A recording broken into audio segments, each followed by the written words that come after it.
अस्सलाम वालेकुम अगेन। मैंने कहा चलें दूसरा पार्ट भी मैं अभी आज ही बना देती हूँ, अपलोड कर देती हूँ, क्योंकि फिर काफ़ी लोग जो कि 2.5 लाख US डॉलर स्पेंड नहीं करना चाह रहे होंगे और ये अभी इतना इन्वेस्टमेंट नहीं करना चाह रहे होंगे, तो वो क्या करें आखिर। अगर उनको शहरियत चाहिए और वो चाहते हैं कि टर्किश की सिटीज़नशिप हासिल करें तो उनको क्या करना चाहिए। तो मैंने कहा चलें आज इसके ऊपर भी मैं इस टॉपिक को दूसरी वीडियो अपलोड करके और फिर इसको क्लोज़ कर देती हूँ। तो अगर आप 2.5 लाख वाली स्कीम पे नहीं जाना चाहते, तो जैसा कि मैंने पहली वीडियो में बताया कि अगर आप 25,100,000 स्पेंड करना चाहते हैं USA और कोई प्रॉपर्टी में इन्वेस्टमेंट करना चाहते हैं, तो आपको with in 3 to 6 month depend करता है कि आपके पेपर्स कोई इनकम्प्लीट तो नहीं है, तमाम रिक्वायरमेंट के बाद आपको वहाँ की सिटीज़नशिप मिल जाती है। लेकिन अगर आप ये अमाउंट स्पेंड नहीं कर रहे हैं तो आप क्या करेंगे। उसके लिए उनकी दूसरी जो पॉलिसी है सिटीज़नशिप और पासपोर्ट की, वो 2 तरीक़ों से आप हासिल कर सकते हैं। नंबर 1, आप किसी भी मालियत की कोई भी इन्वेस्टमेंट रियल इस्टेट में करें आप, यानी किसी भी सूरत में कोई रिहायशी आप रहना चाहते हैं तो मकान दुकान जो दिल चाहता है आप वो रियल इस्टेट में पैसा खर्च करके, वो आप पे डिपेंड करता है। 1 लाख का लें, 1.5 लाख का लें, 2 लाख लीरा का लें, उसमें कोई पाबंदी नहीं है। आप उसको इन्वेस्ट करें और उनसे टेम्परेरी रेजिडेंस परमिट हासिल कर लें। जैसे हम सब जानते हैं कि TRP या TRC हम जिसको कहते हैं, वो कार्ड हमको मिल जाता है। लेकिन जिस तरह से मैंने पहले भी अपनी एक वीडियो में आप लोगों को डिटेल्स दी है कि अगर आप TRC लेते हैं और नेक्स्ट ईयर उसको आप रिन्यू करवाते हैं, क्योंकि मैं सोशल मीडिया पे देख रही थी काफ़ी लोग ये पूछ रहे थे कि हमारा TRC जो है वो एक्सपायर होने वाला है, तो नेक्स्ट टाइम क्या हमारा TRC रिन्यू कर देंगे ईज़िली। तो 2019 में ये ऑलरेडी जो है फ़ैसला हो चुका था कि एक दफ़ा देने के बाद TRC 1 साल का दोबारा रिन्यू नहीं किया जाएगा जब तक कि कोई जेन्युइन मसला ना हो। फ़र्ज़ कीजिए कोई इलाज करना है तो 1-2 महीने 3 महीने जो भी है वो मैक्सिमम और दे दिया जाएगा उनको, या फ़र्ज़ कीजिए वो कोई बिज़नेस करना चाहते हैं या कोई भी वो सॉलिड रीज़न अगर देंगे तो उसके हिसाब से उनको मैक्सिमम 3 महीने 4 महीने 6 महीने रिन्यू कर दिया जाएगा। लेकिन हुआ क्या कि 2020 में और 21 में जो है वो कोरोना की वजह से तमाम दुनिया के मुसलमान और लोग फॉरेनर्स जो जहाँ था वो वहाँ फंस गया। तो उसके लिए उन्होंने क्या किया कि उसको थोड़ी सी जो उनकी शराइत थी, पॉलिसीज़ थी, उनको उन्होंने थोड़ा सा पेंडिंग में डाला। और क्योंकि काफ़ी लोग जो हैं वो 5-6 महीने जो फ़ेज़ 1 हमारा आया था लास्ट ईयर जब ये कोरोना शुरू हुआ था, तो पूरी दुनिया 4 से 6 महीने कम्प्लीटली जो शट डाउन हुई थी। तो इस वजह से उन्होंने कहा काफ़ी लोग जो है उनको रिन्यू का प्रॉब्लम हो गया, पेपर्स नहीं सबमिट कर सके, तो ये फ़िलहाल पेंडिंग में हुआ था। तो नोबडी नोज़ के नेक्स्ट ईयर जैसे ही ये कंप्लीट होता है, कोरोना ख़त्म होता है, उनकी क्या पॉलिसीज़ होती हैं, जैसे जैसे वो 2023 की तरफ बढ़ रही है टर्किश गवर्नमेंट, वो क्या क्या चेंजेस कर रही हैं। आप लोगों ने देखा होगा उनके हर डेली जो है वो बहुत फास्ट चेंजेस आ रही हैं उनके तमाम फ़ैसलों के अंदर। और सबसे अच्छी बात मुझे तुर्की में ये लगी कि वो जो भी फ़ैसला करते हैं उसका इम्प्लीमेंट फ़ौरन करवा लेते हैं। हमारी तरह नहीं कि एक बिल पास हुआ और अभी सोच रहे हैं तो 30-40 साल उसको सोचते लग गए। यहाँ तो अगर कोई फ़ैसला हुआ है फ़ौरन के फ़ौरन पूरी गवर्नमेंट जो है वो उसको एकजान होकर उसको अमल करने के लिए तैयार हो जाती है। तो इसीलिए नेक्स्ट टाइम का किसी को पता नहीं है कि वो रिन्यू करते हैं कि नहीं करते हैं। लेकिन अगर आप किसी भी रकम की कोई टर्की में किसी भी शहर में कोई प्रॉपर्टी ख़रीद लेते हैं तो क्या होता है, आपको फॉर श्योर हर साल जो गवर्नमेंट की वेबसाइट पे जब आप चेक करेंगे तो उनके ऊपर ये जुमला लिखा है, guarantee residence permit renewal for next period. तो ये उन्होंने वाज़ेह लिख दिया है कि ये गारंटी है कि अगर आपने वहाँ प्रॉपर्टी ले ली है और कोई इलीगल काम आपने नहीं किया है, किसी आप क्राइम में नहीं हैं या कोई और सिनेरियो नहीं है, तो फॉर श्योर वो आपका रिन्यूअल TRC आप और आपकी फैमिली का करेंगे ज़रूर। और जो सुनने में अब तक आया है, क्योंकि अभी मेरा चांस तो नहीं हुआ है, जो मेरी वालदा की प्रॉपर्टी मैंने आपको बताया था, बहन वालदा वहाँ सेट हुई हैं, तो अब इंशाल्लाह नेक्स्ट ईयर वो करवाएंगी तो पता चलेगा। लेकिन नॉर्मली सुनने में यही आया है कि पहले साल जब आपने 1 साल का करवाया, जब आप रेजिडेंस परमिट करवाते हैं तो वो 2 साल का कर देते हैं, और नेक्स्ट टाइम जब आप जमा करवाएंगे यानी दूसरी दफ़ा जब रिन्यू करवाएंगे तो वो 3 साल का दे देते हैं इकट्ठा आपको। तो ये भी बहुत अच्छा है, बार बार एप्लीकेशन की से आप बच जाते हैं। और मेरे ख़्याल में वो इकट्ठा आपको इसलिए नहीं देते रिन्यू करने के लिए हर साल, क्योंकि आपको वो प्रॉपर्टी जो है 3 साल तक आप उस प्रॉपर्टी को बेच नहीं सकते, और 5 साल बाद आपको सिटीज़नशिप मिलती है। तो इसलिए उन्होंने ये एक शर्त ऐसी लगा दी है कि हर साल वो ये कंफर्म कर सकें कि स्टिल जो है आप लोग यहाँ पे मौजूद हैं, क्या कर रहे हैं, प्रॉपर्टी है कि नहीं है। तो उसको रिकन्फर्म करने के लिए वो बार बार रिन्यू करते हैं आपको, आपकी प्रॉपर्टी आपको बुलाते हैं और आपका कार्ड रिन्यू करते हैं।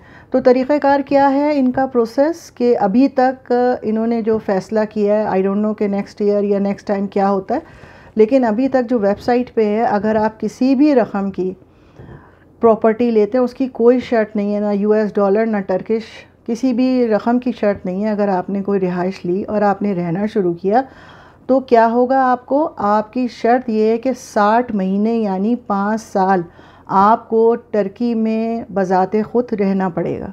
ऐसा नहीं हो सकता आप प्रॉपर्टी ख़रीदिए और अपने घर चले जाइए, फिर थोड़े दिन बाद आइए, 4-6 महीने बाद प्रॉपर्टी को रिन्यू अपने नाम से करवाइए, फिर ऐसा नहीं होता। आपको कंप्लीट वहाँ पे 5 साल गुजारने हैं, और 5 साल में यानी हर साल 25 दिन से 30 दिन का टाइम पीरियड है कि वो आप मुल्क से बाहर गुजार सकते हैं।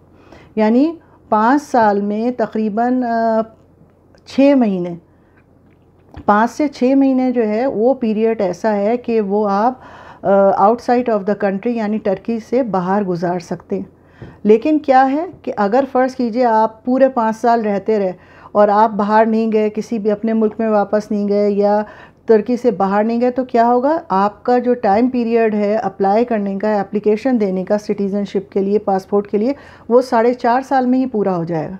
क्योंकि पूरी दुनिया में ये तरीक़ेकार है कि वो उनके कुछ आवर्स होते हैं, कुछ पर्टिकुलर डेज़ होते हैं कि उतने दिन अगर आप उस मुल्क में रह रहे हैं तो आप इंटाइटल हैं, आप वहाँ पर सिटीज़नशिप के लिए, पासपोर्ट के लिए अप्लाई कर सकते हैं। तो ये बिल्कुल वाज़े इन्होंने कह दिया है। फिर आपको तरीक़ा उसका क्या होगा कि वो जो आपका टूरिस्ट एप्लीकेशन जो है वो रेजिडेंशियल परमिट में चेंज हो जाएगी आपकी, और वो भी बहुत इजीली है, कोई मसला नहीं है उसको चेंज करने का।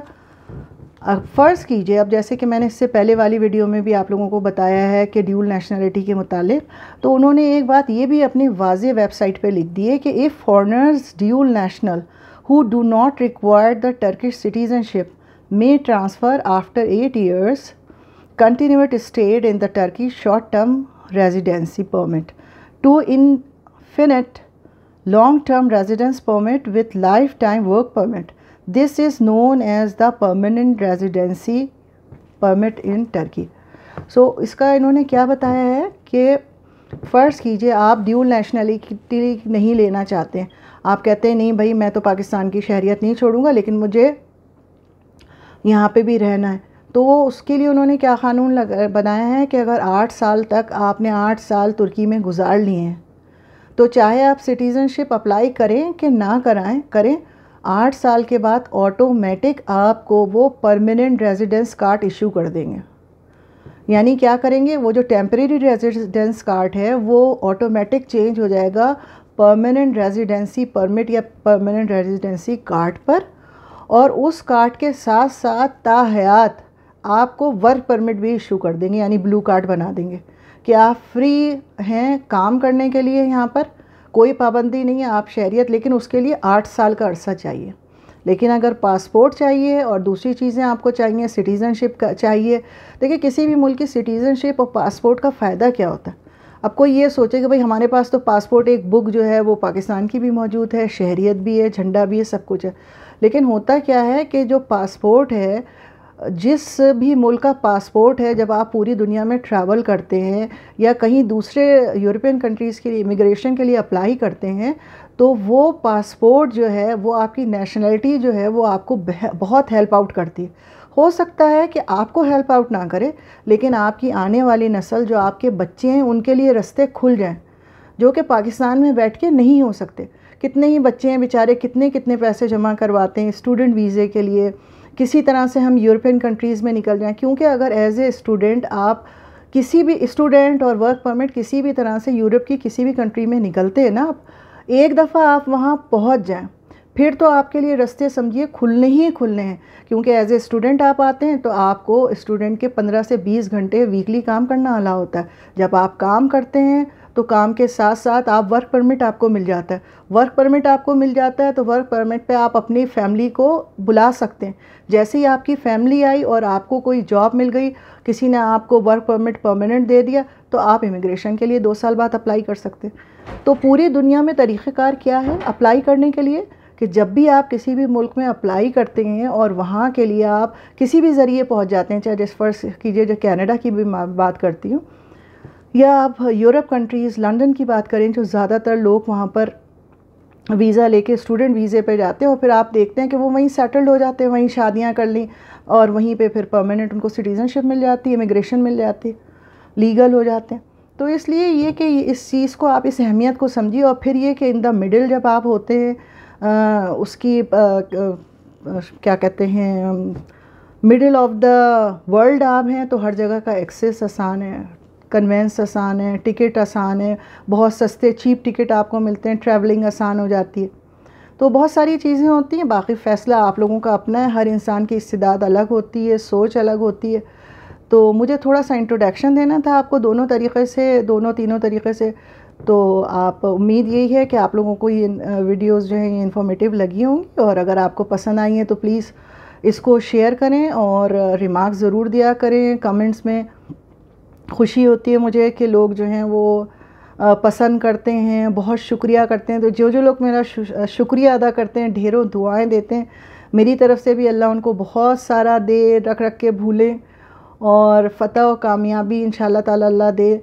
और देखिए, नेक नियति अगर होती है ना, नेक नियति, आप किसी के साथ नेक नियति से अगर कुछ करेंगे तो बदले में आपके साथ भी अच्छे ही होना, ये पॉसिबल नहीं है, क्योंकि जो हम बोते हैं वही हम काटते हैं। तो बहुत सारी दुआओं के साथ, और इसको शेयर कीजिएगा ज़रूर। अपना बहुत ख़याल रखिएगा। इंशाअल्लाह फिर मुलाकात होगी। अल्लाह हाफ़िज़।